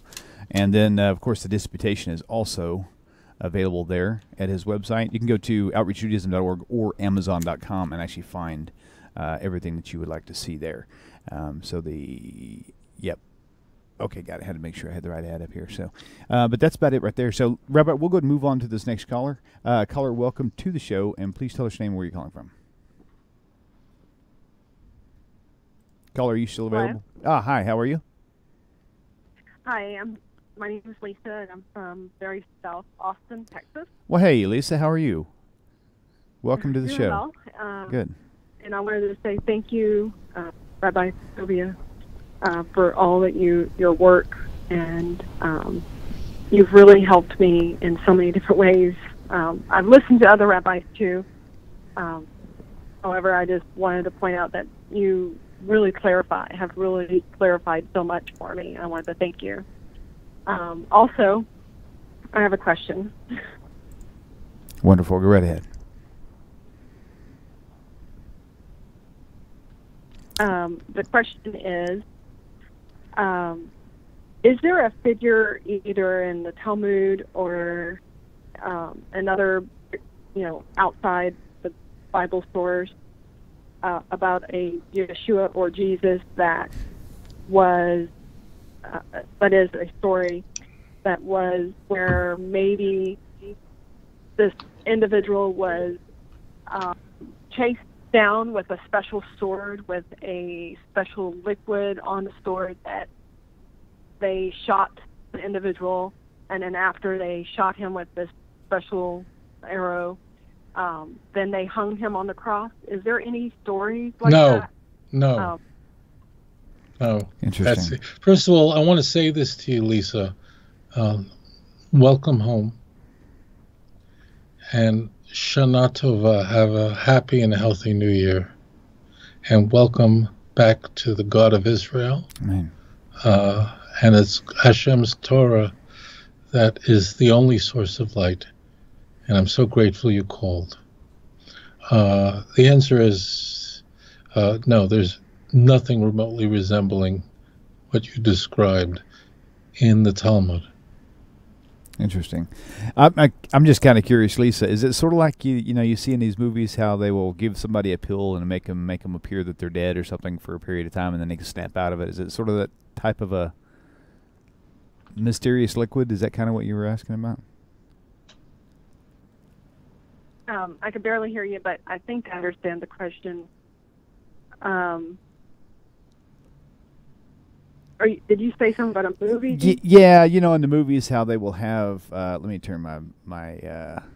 Hold on a second. Oh no! There we go. Actually, the source is no. I didn't get the information from a movie. It was from an individual, a very young individual that I was just trying to find out if what this person was saying, this very, very young individual was saying, had any validity to it, any foundation, right? And, maybe it all stems from how could he have died so quickly on the cross? Because it's a 3-day process technically, right, Rabbi? And then it's like 3 to 6 hours, depending on which letter you read. Will tell you how long Jesus was actually on the cross. So it's like, how could he have died that fast if he really did die? It's kind of interesting. Well, Lisa, thank you for your call. Yeah, plus it's kind of, I guess, a little bit of a strange, I know it's a strange question, but I was Sure. just trying to figure out if this individual, like I said, very, very young individual, when he was 3 years old, he said to his mother that Jesus was not real, like the way that people think. Not in the way that he was described. And he said this at 3 years old, and not like around 5 years old. Young child told his mother about how he was actually killed, And so I was just wondering. Interesting. I'm Interesting. thinking it was just a kind of odd, strange thing. So Yeah. I wanted to see if there was any proof. Yeah, proof you know what? I just would recommend in general, because you're going to be, people say all kinds of things. In truth, if someone says the Talmud says it, just ask them what page it's on. And that, even though it would be virtually impossible for you to, if you read an English translation of Talmud, to understand really what's going on, because the Talmud is just written in a very cryptic way where basic thoughts are missing. I can't go into why this is and so on, but that's what makes the Talmud very difficult to understand. But you'll at least be able to see something like that. So you can go online and the English translation of the Talmud's available. Just say what page and just read it. Right. And you won't find it. That's why I say to people, I don't have like secret sources. I just look it up for yourself. So. But I appreciate your question. No, that didn't exist. As far as that didn't exist. Thank you, Lisa. There we go. I think she may have already hung up. Very good. Okay, so that was quick enough. Okay, so here's a question for you that was posed. There's two questions, and I'll let you pick which one you want to answer, because neither one of them were live calls, but they were questions that I found through messaging and things like that. One of them was, we did discuss at some point, probably a year and a half ago or so, there's supposedly other records of earlier writings in the Bible where it documents a flood under a different name, not Noah. So does that have any way of disproving the Bible, or is that more, if anything else, more just confirms that the actual flood existed, but the claim is that the story was hijacked? That was one question. That's a great question. Okay, well, let's just go with that one then. That's a great question. Okay, yeah, I hear it all the time. Okay, good. And I confess that I'm baffled by why people. First, let's state the fact.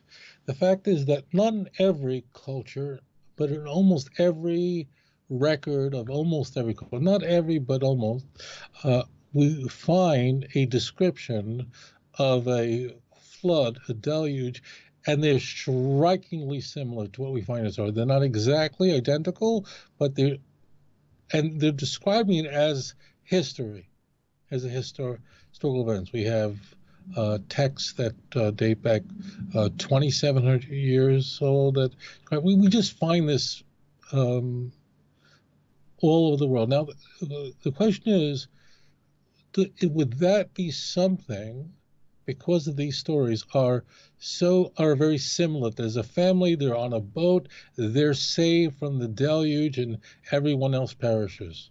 Okay? So the animals are brought on the boat. They vary somewhat, but it's obvious that. Now, think for a moment. Think.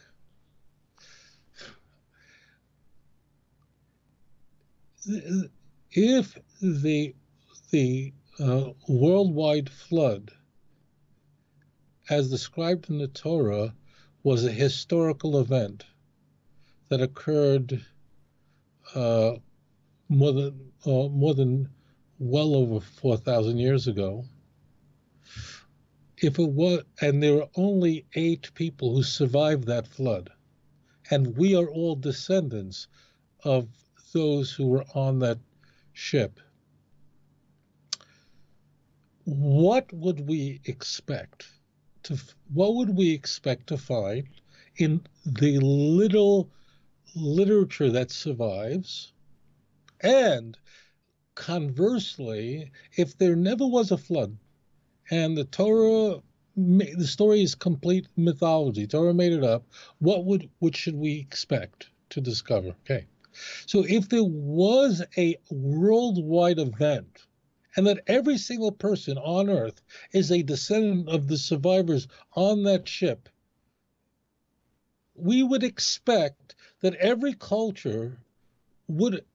Now, granted, there is very little that we have from the from the early Bronze Period. We just, there's almost nothing. There's a dearth of information. Almost everything's lost. We know that. But what we would expect is, like, take an event like 9/11, which wasn't a worldwide event, but in a sense it was, because everyone witnessed it. When I say witnessed it, they saw it on TV, right? We'd expect that every country in the world, in their history books, if I went to Malaysia, if I went to Egypt, if I went to France, in every history book, there would be a discussion of 9/11. Now, it's possible that in Egypt, they might say things about 9/11 that are inconsistent with the actual history, or that are not consistent with what Americans are learning about 9/11. For whatever reason, it's not relevant. And you could figure out why. You might have a different spin on it. But the fact that this happened, you would expect that everyone would be talking about it, because it was we're going to call it a worldwide event. I'm just taking that because I presumably all the viewers of this show remember 9/11 and know exactly where you were. Strangely, I was supposed to be on a flight that day out of Newark. But the key point is that the fact that we find a description of a worldwide flood, and that a family of piety, of notoriety, were saved on the flood, from this flood, by because they were on the ship with the animals who they saved, is found in almost every culture, that because it happened. Granted that in North Korea, in the textbooks in North Korea, it might be presented differently. Granted, in Libyan textbooks, it might be presented differently.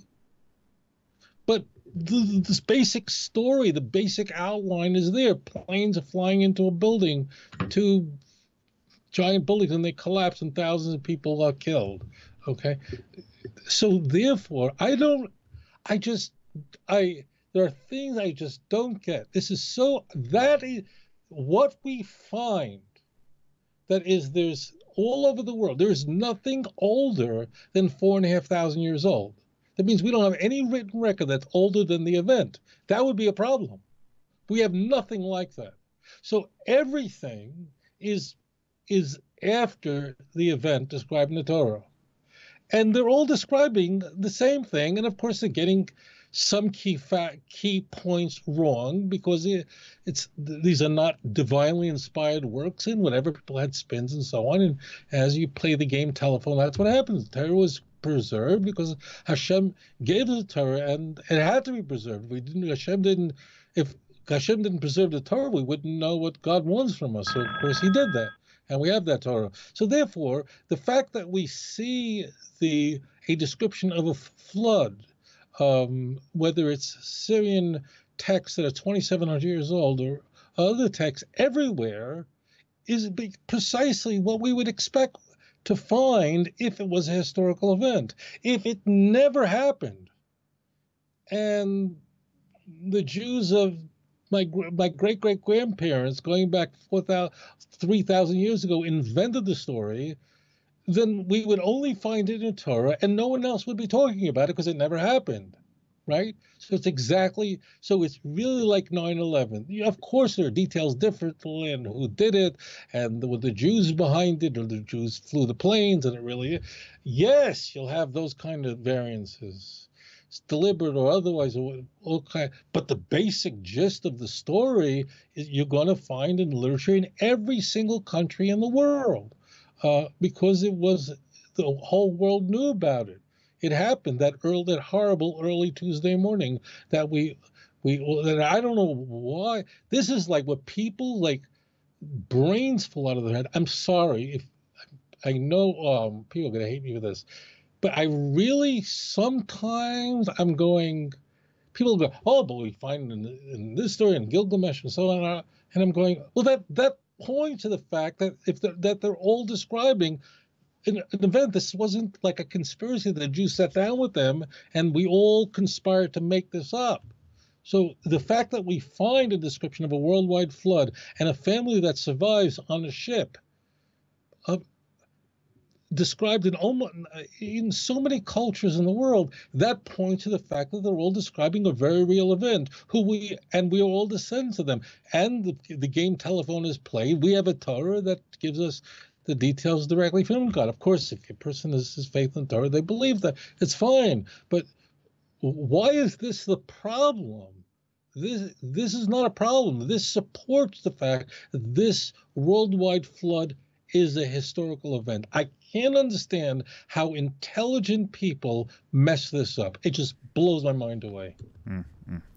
Got it. Okay, let's go ahead and take this next caller. We've got. Does that make sense? Yeah. What I said make sense? Yeah. I think the thing that people just want to keep accusing is that it was the author of the flood, or the person who was around the story, was actually hijacked. That it was actually someone else. In fact, I can tell you exactly what that name was, and you may even have specific comments regarding that. Hang on one second. I just saw it right now, and it was where'd it go?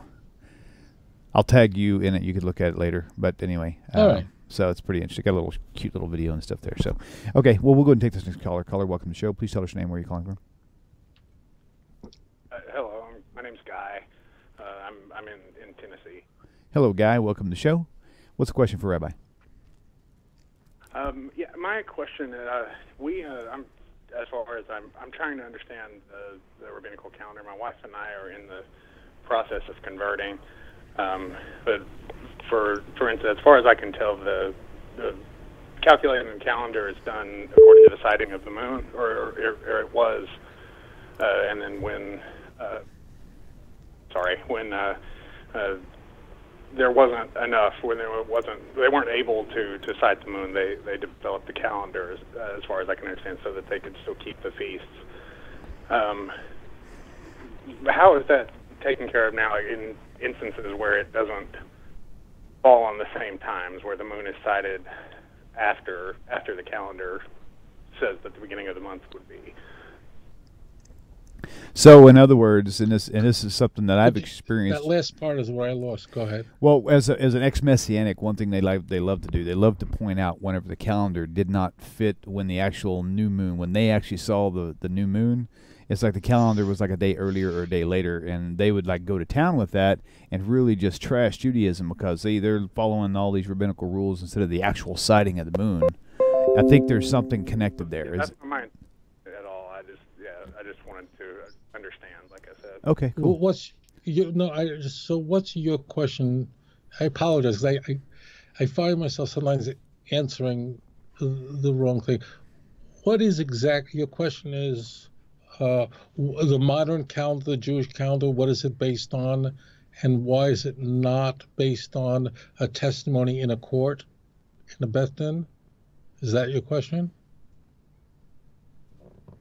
All right, I understand. So basically, is your question is let me rephrase that. Why is the sighting of the moon not being confirmed by a Beis Din or by the courts? Why is it just on a schedule?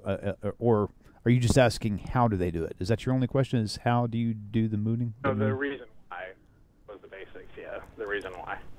Okay, so why do they use a calendar rather than an actual sighting of the moon? Yeah, that was the question. Okay, great, perfect. Thank you for calling in. Shalom, shalom. Okay, so yeah, so why is that? Thank you. Yeah, take it All away. right. So a few aspects that must be stated, a few points that must be just from the outset. The Jewish calendar is the most accurate calendar in the world. This is not. I discussed this in Volume 1. I don't want to not trying to sell books, but it's on Amazon. Kidding. The Jewish calendar is based on a calculation that's the most accurate calculation, but I have to explain why any of this is important.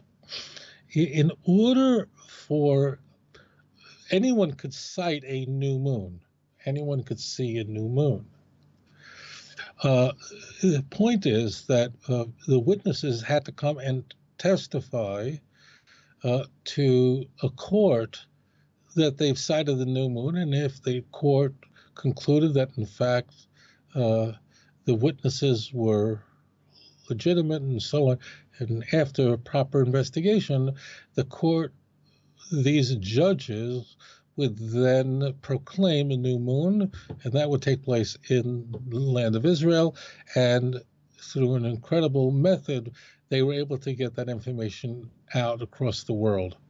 This was very important in the Second Temple period. They had to get word out to Babylon very quickly. And how do they do it is beyond the scope of this show.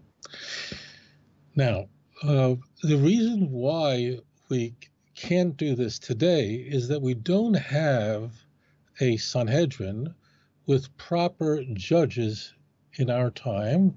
They, in fact, were all wiped out. The Moses ordained judges, and that ordination continued, but ultimately our good friends the Romans would put that all to an end. And therefore we don't have rabbis today that have the smicha, the ordination from Moses. We don't have that any longer. Now you're saying, but there are rabbis all over the place. Well, today a person becomes a rabbi not because they are ordained as a direct transmission from Moses, because that line was wiped out in an effort to eradicate Judaism. Beyond the scope of the show of the history, but the point is they're not. Instead, we study for years, and it's like walking into medical school. The presumption is that if you walk into rabbinical school, you've done your pre-med, you've done all that stuff. So a lot of knowledge that you're tested on and so on, and then you're called a rabbi. But we are not the rabbis who had that kind of authority that once did exist. Now, and therefore, a calendar had to be blessed by the final rabbis who were survivors and who had the ordination in a direct chain from Moses. Now, why is there a complication? That means, why do you need anybody? Why can't you just look at the sky and see there's a new moon and go, okay, it's a new moon, and after 12 of those, you start a new year, okay? And by the way, the Islamic calendar works that way. It's a pure lunar calendar. The reason why we couldn't do that, and they had to assemble a perfect calendar that would last until the coming of the Messiah, and then the institution would be restored, is the Torah tells us in Deuteronomy chapter 16, verse 1, that the festival of Passover must come out in its appointed time, and it must take place during the springtime. Okay, it's very important. So Passover, which takes place on the 15th day of the first month, must come out in the springtime. Now, this is a big problem. What's the problem? The problem is that the moon does not dictate what the seasons are. The seasons are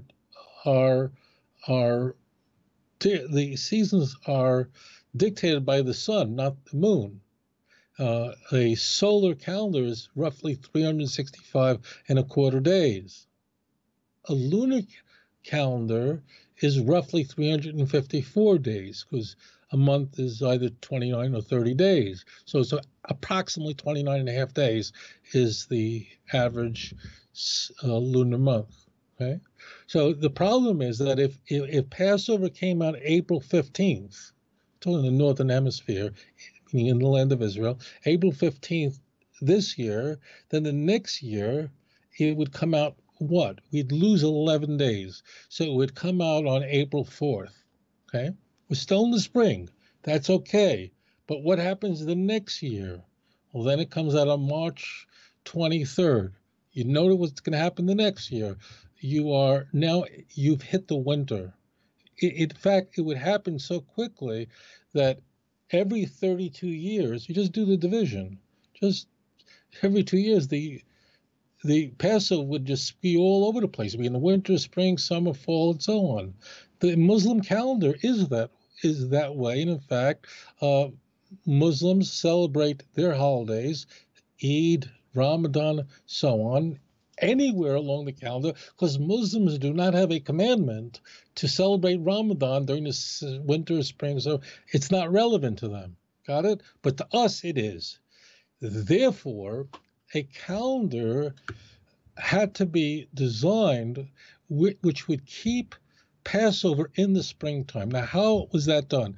Now, that was done whether there was a sighting of the moon and there was a best day in the Sanhedrin during time of temple, or the one that we use today. And that is, there really is no commandment anywhere in Scripture that there are 12 months in a year. It isn't. There is nowhere to say you shall have 12 months in a year and no more. I know, really? Really? So a month had to be added in at some points in order to get the lunar calendar to conform with the solar calendar. There's a word term for that. It's called the intercalate, which means there are some months that have 13, some years that have 13 months, and that's called an ibur, which means literally a pregnant year. Meaning there's two Adars. There's Adar 1 and Adar 2. How often do you add in that extra month? I mean, because the month is 30 days. Now you're going way too forward. So the Talmud gives us the calculation that we have directly, this is the oral Torah, directly from Moses. And because the information you would need, the requisite information that would be necessary in order to bless a calendar that would continue, and Passover always came out in the spring and had to be perfect, you needed to know the precise length of a lunar month. Now, the length of a lunar month is 29.5 days on average, but it's not exactly 29.5 days. So the Gemara tells us, the Talmud says this, the Gemara in Rosh Hashanah, folio 25 on the front side, meaning A, so Rosh Hashanah Chaf Hey Yom Aleph, we are told that exactly the length of a lunar month. So then we can know how to intercalate that extra month, and it always works out perfectly. And if you want the numbers, it's fine. The precise, and it is on this basis that the calendar we use today was formed.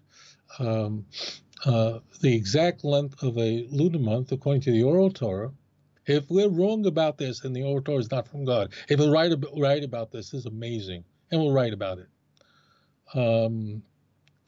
We are told that we have this from Moses, that the precise length of a lunar month, on average, is 29.5 days, 29.5. And in addition to 29.5 days is a little bit of that 13th hour.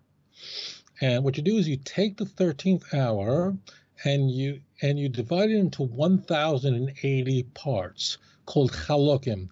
Why is 1,080 a great number? Because it's a number that's divisible by just about everything. It's not just 2, 3. So of the 13th hour, you divide it into 1,080 parts, and then of that, it's 796 over 1,080. So if we add together 29.5 and 790, a fraction of 796 over 1,080, that is the average length of a month, and based on that, you know exactly how to intercalate. And now, incidentally, you can't work with fractions. What are you going to do with 796 to 1,080? So we can transpose, if you have a calculator, it's really simple. You can transpose 29.5 plus 796 over 1,080. You need a decimal, so the number total is 29.53059 days in an average days in a lunar month. As it turns out, that's dead accurate. It's the most accurate calendar in history. And it's on this basis, this is the oral Torah, that we're able to know when to add an extra month, approximately 7 months are added every 19 years, so it's a 19-year system. There are adjustments. It's not exactly that, and therefore, incidentally, your birthday will coincide your Jewish, the date, your birthday in the Jewish calendar and the non-Jewish calendar, the Gregorian calendar, will coincide once every 19 years. So when you're 19, you're 38, 57, and so on, they're going to be the exact same day. So the reason they had to assemble this was because the line of the Smicha ordination had come to an end, and therefore we could not have a proper Sanhedrin to make that declaration. Therefore, the last rabbis that possessed it knew time was running out. They created the calendar, they blessed it, and they blessed it from that point, going back to the 4th century and to today. Passover always comes out in the spring. It's a precise, perfect calendar, and the reason is that the information comes from the God of Abraham, Isaac, and Jacob. If you look up, go to Britannic Encyclopedia, and look, NASA's already sent satellites able to measure. They know the number that the Jews have is correct. Our calendar is perfect. Passover always comes out in the springtime, but we can no longer recreate that because we can no longer make this determination by rabbis who had the chain of ordination directly from Moses. And that's the basis of the Jewish calendar. The Jewish calendar, therefore, is the basis is lunar, that's the moon, but it also is a lunar solar calendar, and that's how essentially it was done. Sweet. All right, well, cool. Well, it's been a very informative show as usual, Rabbi. And I just want to remind all the people out there, if y'all are wanting to join Rabbi and I on the Walk the Tanakh Talk Israel tour, I'll put you up a screen right now. Go to the Facebook page. You'll see that there. If you just look up Tanakh Talk, you'll see there is a page set up for this, and also the website is on your screen, besttour.org, and that's coming up in April of 2018. And then, in fact, if you click on it, this is the actual website here. Let me get rid of this other screen so you can see it better. And so it'll just kind of give you all the information and give you a place where you can start do your payments or whatever. I'm not even sure how all this works myself, but that's where it's at. So, Rabbi, do you have any comments on the tour that we'll be taking? Oh, I will say this: if the reason you want to go to Israel is to snorkel or to hang out at the beach in Tel Aviv, this is not the tour for you. If, on the other hand, you want to walk where the prophets preached, if you want to see the places that are sacred that are in the Scripture, this is the tour. Because what we do is it's a tour where we actually walk in the footsteps of the prophets, and we see Scripture alive in front of us in a way that you could not possibly imagine. It's very exciting. It's a biblical tour, and each evening on the tour, we've been doing this for a number of years now, almost every evening we'll all get together and study the Bible together. So we do this Bible class together like we're doing here, but we're all live together studying Torah. And then during the day we're seeing Torah, and that's so exciting. So it's very, very special. That's awesome. Sure, I'm looking forward to it myself, no doubt about that. So hopefully you guys will be too. So, well, until next week, same time, same place. Like I said, with Rabbi's show, we'll try to keep it up every week as much as possible. So looking forward to our next show, Rabbi. Thank you all for tuning in. Appreciate your dedication, and we'll love to see you guys soon. Take care. Shalom, shalom.